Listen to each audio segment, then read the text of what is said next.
over here on these boxes, you can click on the title and you can give it a title. You can name it whatever you want and save it, so you can go back to it. You have an Excel spreadsheet. This will download it to your computer, and when you open it up, it'll put it on an Excel spreadsheet for you. You have this settings that looks like a tool. You click on that. This opens up the settings manager, and on this you can change the color. So we could change it to black, and then we have a black one. I have it on two-tone right now. You can get rid of that two-tone, make it all one color if you like. I think the two-tone is easier to read between the lines on it, so you can change your font style, the size of it, cell padding. You can put a flashing border on it if you like. You can make your table bold. You can make your grid stand out on it. And you can also, on the alerts, you can click beep so that you get a beep on your alert. But also down here you'll see that you'll have the columns. These are what you're seeing right now under the visible columns. And you see all the things we have in there: the time, the symbol, the company name, the bid, the ask, the last, and so on and so forth. But you can add in things here if you like. You can add in a 52-week low. Basically you just highlight it and click on that double arrow there to put it in. And you see that it put in the 52-week low for us over here. And you can also take out items, so you just highlight it and click on the arrow box there, and it gets rid of it. And we just submit that and close it out. Another way of adding columns to it is you can right click and you can remove whatever column you're on, or you can insert a column. These are all your options here for inserting columns.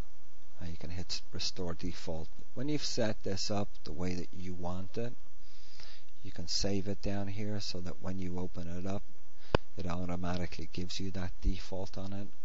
Or you have the option, as I said, to name it and have it separate.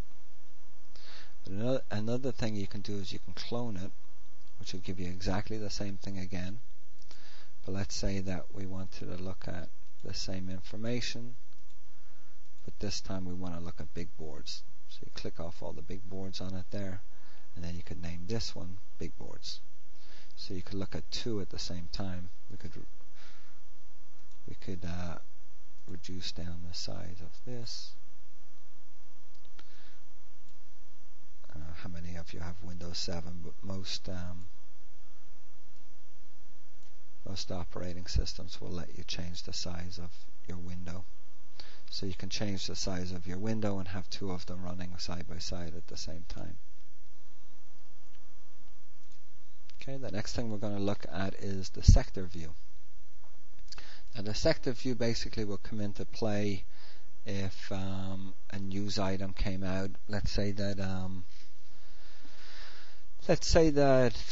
a country went to war and you wanted to look at aerospace and defense stocks. So you go to aerospace defense, click on entire. It's going to give you all the stocks that are involved with aerospace or defense.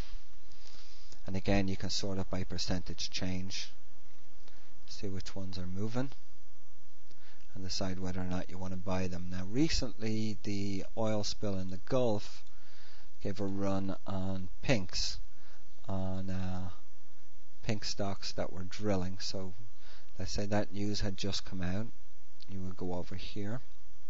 You would first of all select just the OTC, BB and the pink sheets. Then you go to your sectors, and you go down to energy, and you go to oil and gas drilling and exploration. And you see in here, I believe BGOI was one of the ones that moved. BGOI would have popped up for you. And again, you can look at the percentage change on those, see if what the volume is like on it. But now on any of these things here, you can click on the actual stock, and it'll bring up the daily trade montage, which we'll go over in a few minutes. I'll show you all the stuff that gives you, but it basically gives you the chart, gives you the news, gives you the time and sales, and the level 1 on the stock.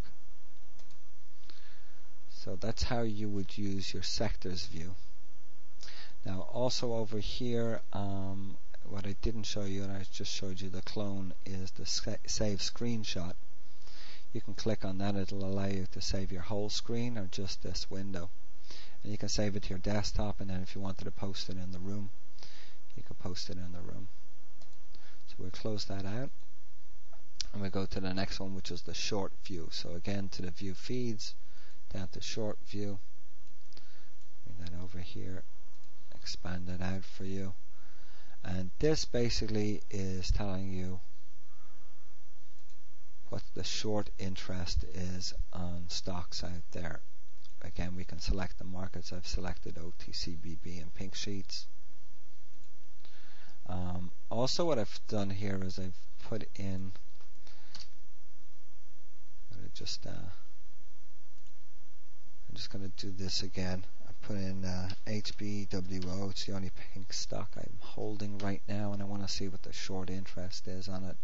So it'll give it to you up the top here, HBWO, and you can see from that there's only 2,000 shares out in total short interest on the stock. Now, where this is helpful to you is if you can find a stock that's got a lot of short interest on it, and over here it tells you the days to cover. If there is a restriction on the days to cover, it tells you how many days they have to cover their short. But if you see a lot on it, you see that there's a low number on the days to cover, and you notice that a lot of them have a decimal point on it. That could be because of the 66,000, you could have, half of them have 5 days to cover, another half have 4 days to cover, so hence you're going to get somewhere in between. Also on this, you can move these wherever you want.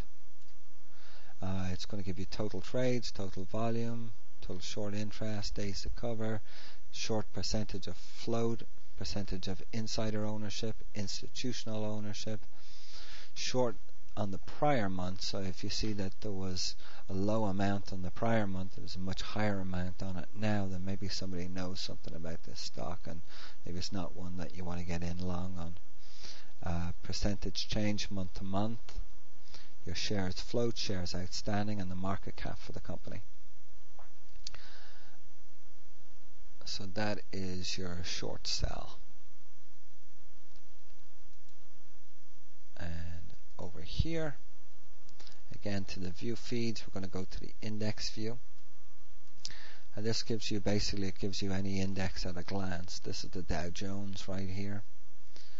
And you can select, let's say, the S&P 500. That'll give you all the stocks that traded in the S&P 500. We can change that by percentage change. That'll give you the highest percentage loss on that. MWW was the biggest loss on that, so you can look up on that, see what the news is, see why it drops, see is it worthy of a bounce, so maybe it's worth looking into a bounce play on it. Again, like all the other ones, you can move these around. You can add in columns and subtract columns from it as well.